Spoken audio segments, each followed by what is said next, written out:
నమస్తే, welcome to our channel. నేను సౌజన్య.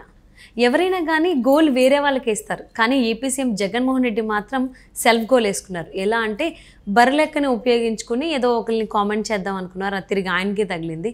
అనొకరు అనిపించుకోకరు అన్నట్టుగా అనిపిస్తోంది. మరి ఆయన చూస్తుంటే మరి ఈ అంశానికి సంబంధించి ఎన్నో విషయాలని మనకు తెలియజేయడానికి ఈరోజు మనతో పాటు ఉన్నారు senior journalist, senior political analyst CS Rao గారు ఉన్నారు. వారితో మాట్లాడదాం. నమస్తే అండి. నమస్తే సౌజన్య. సో అంటే జగన్మోహన్ రెడ్డి ఏదో చేద్దాం అనుకుంటే ఏదో అవుతుందేమో అనిపిస్తోంది చూస్తుంటే ఆయన మాటలది. పాపం ఇక్కడ తెలంగాణ ఎన్నికల్లో బరిలక్కకు వచ్చినటువంటి డిపాజిట్స్ కూడా రాలేదు అని జనసేన వాళ్ళకి సంబంధించి కామెంట్స్ చేశారు. సో ఇప్పుడు వాళ్ళు రివర్స్లో కామెంట్ చేస్తున్నారు. లిటరల్లీ కాదు, వాళ్ళని గిల్లారు. వాళ్ళు గిల్లితే వాళ్ళు ఏం చేస్తున్నారు, ఇప్పుడు కొడుతున్నారు.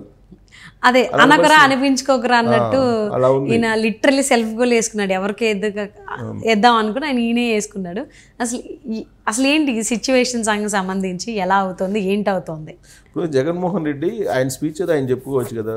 ఒక ముఖ్యమంత్రి, ఆంధ్రప్రదేశ్ ముఖ్యమంత్రి హోదాలో బర్రెలక్కని తీసుకొని సోషల్ అంటే యూట్యూబ్ స్టార్ కదా, YouTube star, social media star అని చెప్పేసి ఆమె పేరు తీసుకుంటే ఏదైనా క్లిక్ అవ్వచ్చు అని చెప్పేసి ఆయన భావించినట్టున్నారు బహుశా. అందుకే ఇప్పుడు అదే అంతే. ఇప్పుడు 2 రోజుల నుంచి మరి ఆయన అన్న ఒకే ఒక డైలాగ్ ఇప్పుడు దాని మీద చర్చలు నడుస్తున్నాయి కదా. సో క్లిక్ అయ్యారు. పొటాటో, ఆనియన్ అది పోయింది, ఉల్లిగడ్డ, పొటాటో, ఉల్లగడ్డ పోయింది, బర్రెలెక్క వచ్చేసింది సీన్లోకి. సో బర్రెలెక్క వచ్చింది. ఈ ప్రయోగం ఆయనకి పాపం సెల్ఫ్ గోల్లోకి వెళ్ళిపోయింది. ఎందుకు వెళ్ళిపోయింది అని అంటే ఆయన అన్నది ఏంటి, బర్రెలెక్క వచ్చిన ఓట్లు కూడా మీకు రాలేదు అని జనసేనని కదిలిచ్చాడు, పాపం గిల్లాడు. అలా వాళ్ళు ఏం చేశారు, ఇప్పుడు అసలు నీ సంగతి ఏంది బాబు, నీ చరిత్ర ఏంది, 2014 సంగతి అని చెప్పి 2014కి వెళ్ళిపోయారు వాళ్ళు. వెళ్ళిపోయి 2014 నువ్వు ఎన్ని చోట్ల పోటీ చేసావు తెలంగాణలో, నువ్వు ఎన్ని చోట్ల డిపాజిట్లు వచ్చినాయి నీ పార్టీకి అని చెప్పి వాళ్ళు సెటిల్ మొదలుపెట్టారు. నీకు 59 చోట్ల నీకు డిపాజిట్లు రాలేదు, మేము 8 చోట్ల పోటీ చేసాము, ఒక చోట బాగానే వచ్చింది, కనీసం 7 చోట్ల రాలేదు. అసలు నీకు పోటీ చేయడానికి కూడా ధైర్యం లేదు కదా. 2023 ఎలక్షన్లో, 2019 ఎలక్షన్లో నీకు పోటీ చేయడానికి ధైర్యం లేదు, 2023 ఎలక్షన్లో పోటీ చేయడానికి ధైర్యం లేదు. ఒక క్యాండిడేట్ని కూడా నువ్వు పెట్టలేకపోయావు, మేము కనీసం 8 చోట్ల పెట్టాము, నీ అంత బయస్డ్ ఇంకోటి ఉండడు అని చెప్పి వాళ్ళు అసలు ట్రోల్స్ మామూలుగా లేవు. జనసైనికుల స్టైల్ తెలుసు కదా. జనసైనికుల స్టైల్లో వాళ్ళు ఒక్కొక్క బాణం వేస్తుంటే జగన్మోహన్ రెడ్డి తాడేపల్లి కోట తగులుతున్నాయి. అనవసరంగా అదే చెప్పేది, కదిలిచ్చి కొట్టించుకోవడం అంటే ఇదే, కదిలించి కొట్టించుకోవడం అంటే ఇదే. ఇప్పుడు ఆయన ఏదో ప్రసంగం చేస్తున్నాడు, ముఖ్యమంత్రి హోదాలో హుందాగా ప్రసంగం చేసుకుంటే అయిపోతుంది. అటు జనసేన పార్టీ ఉంది, సరే పవన్ కళ్యాణ్ని ఏదో ఆయన దత్తపుత్రుడని, ప్యాకేజ్ స్టార్ అని, ఇప్పుడు మళ్ళీ మ్యారేజ్ స్టార్ అని చెప్పి ఏదో యాడ్ చేసుకున్నారు. సరే పవన్ కళ్యాణ్ వరకు పరిమితం అయితే బాగానే ఉండేది. బర్రెలెక్కని తీసుకొచ్చి తెలంగాణను కలిపాడు. సో దాంతో మొత్తం బయటకు వచ్చేసింది. గతంలో కూడా ఏం జరిగింది, గతంలో ఆయన మ్యారేజ్ 3 పెళ్ళిళ్ళ గురించి మాట్లాడాడు పవన్ కళ్యాణ్. 3 పెళ్ళిళ్ళ గురించి మాట్లాడగానే మొత్తం ఈ ఇల్లీగల్గా చేసిన వ్యవహారాలన్నీ బయటకు తీశారు జనసేనలు. ఎక్కడ దాకా పోయింది తెలుసా, ఓన్లీ జగన్మోహన్ రెడ్డి పరిమితం వదిలిపెట్టలే వాళ్ళు. రాజశేఖర రెడ్డి ఎవరో సినిమా యాక్టర్ని పెట్టుకున్నారు చెన్నైలో, అక్కడ దాకా వెళ్ళారు వీళ్ళు జనసైనికులు. వెళ్ళి వాళ్ళ ఫోటోలు అవన్నీ పెట్టి ట్రోల్ చేసి గందరగోళం చేశారు.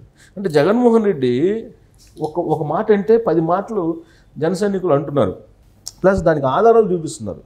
ఇప్పుడు మా పేరేదో ఉంది, సినిమా యాక్టర్ పేరు, రాజశేఖర రెడ్డి ఎప్పుడైతే చెన్నైకి ఎందుకు వెళ్తున్నారు మీరు చెప్పండి అని చెప్పి ఈవెన్ డిబేట్లో కూడా వాళ్ళు జనసైనికులు నిలదీశారు వైఎస్ఆర్ కాంగ్రెస్ పార్టీ వాళ్ళని.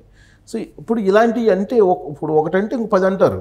అవును, ఇప్పుడు మనం ఏదైనా అనేప్పుడు గాంధీ మహాత్ముడు అహింస గురించి చెప్తే వింటారు కదా, అలా కాకుండా గాడ్సే వచ్చి అహింస గురించి చెప్తే ఎలా ఉంటుంది, వినరు, నువ్వు పాటించి మాకు చెప్పంటారు అంటారు.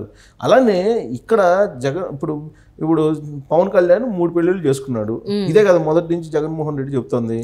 ఓకే, ఆయన అఫీషియల్గా 3 పెళ్ళిళ్ళు చేసుకున్నాడు, అఫీషియల్గా అదే చెప్తున్నాడు కదా.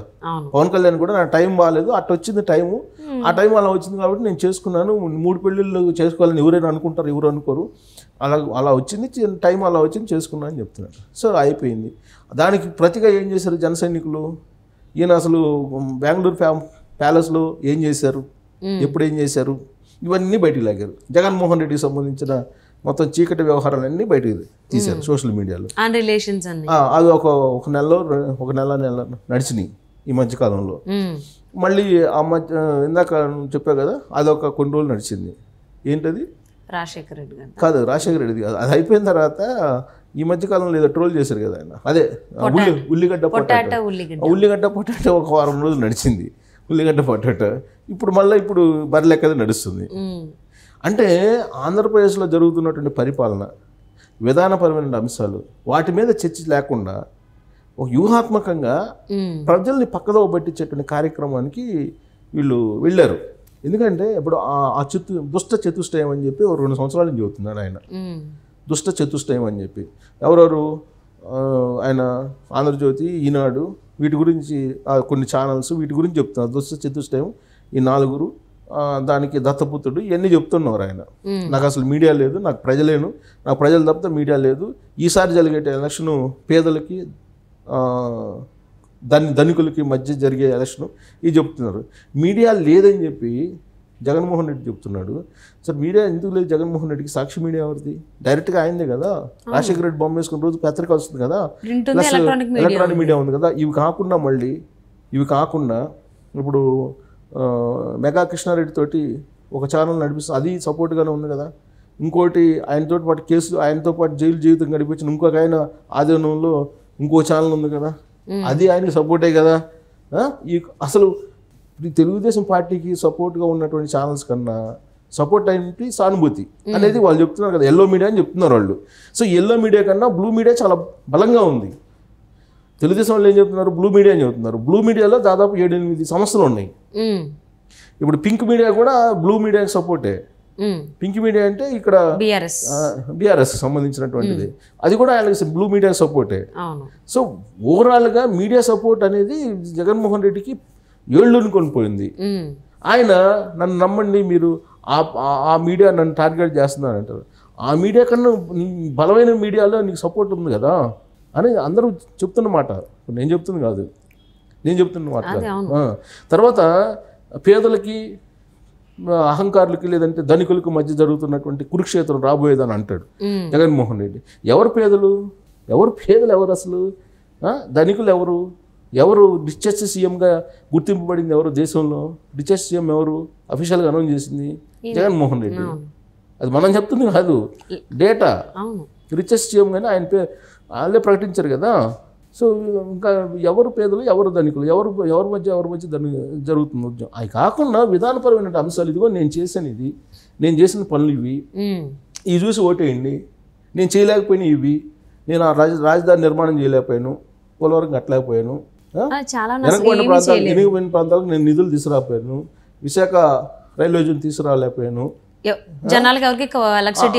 మద్య నిషేధం అన్నాను చేయలేకపోయాను, ఎలక్ట్రిసిటీ కూడా సరిగ్గా ఇవ్వట్లేదు కదా ఏపీలో, సిపిఎస్ నేను చెప్పాను చేయలేకపోయాను, డాక్రా ఇది అంగన్వాడీలకి నేను తెలంగాణ కన్నా ఎక్కువ 1000 రూపాయలు ఎక్కువ ఇస్తాను ఇవ్వలేకపోయాను.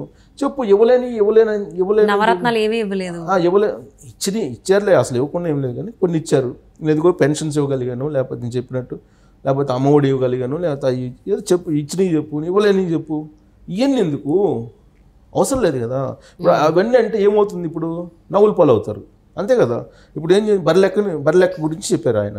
బర్రెలెక్క గురించి చెప్పినప్పుడు ఏమైంది? ఇప్పుడు బర్రెలెక్కతో పోల్చావు జనసేన పార్టీని, మరి నీకు అసలు పోటీ చేయడానికి ధైర్యం లేదు కదా తెలంగాణలో. 2023 ఎన్నికలకి అసలు ఈ ఎన్నికలు అసలు లేదు కదా. నువ్వు ఒక క్యాండిడేట్ కూడా పెట్టలేదు కదా. కనీసం 8 మందిని పెట్టి సభలు పెట్టాడు పవన్ కళ్యాణ్, ఇక్కడ సభలు పెట్టాడు కదా. నువ్వు అసలు సభలు పెట్టడానికి ధైర్యం లేదు కదా, నీకు ఇక్కడికి వచ్చి సభలు పెట్టడానికి ధైర్యం లేదు కదా అనేది ఇప్పుడు జన సైనికులు సోషల్ మీడియా వేదిక ఆడుకుంటున్నారు. 2 రోజుల నుంచి, మొన్నటి ఆ బర్రెలెక్క ఇష్యూ వచ్చినప్పటి నుంచి సోషల్ మీడియాలో చూస్తే ఏ విధంగా ఆడుకుంటున్నారో జగన్మోహన్ రెడ్డిని తెలుస్తుంది. ఆయన ఏంటంటే బర్రెలెక్కని తీసుకొని ఏదో జనసేనని లేదా పవన్ కళ్యాణ్ని ఆయనకునే క్రేజ్ని ఏదో తగ్గించాలనేటువంటి ప్రయత్నం చేస్తున్న క్రమంలో ఆయన వాడినటువంటి పదజాలం ఇప్పుడు బూమరాంగ్ అయింది, సెల్ఫ్ గోల్లో పడ్డారు ఆయన. ఇదంతా వాస్తవమే కదా. 2014లో నువ్వు పోటీ చేస్తే 59 చోట్ల డిపాజిట్లు రాలేదు. ఆ తర్వాత అసలు నువ్వు అడ్రస్ ఎక్కడ కనపడలేదు తెలంగాణలో. పవన్ కళ్యాణ్ కనీసం 8 మందిని పెట్టి పొత్తు పెట్టుకుని బీజేపీ తోటి ఇక్కడ డయాస్ మీద కనిపించారు, డయాస్ మీద కనిపించలేదు కదా.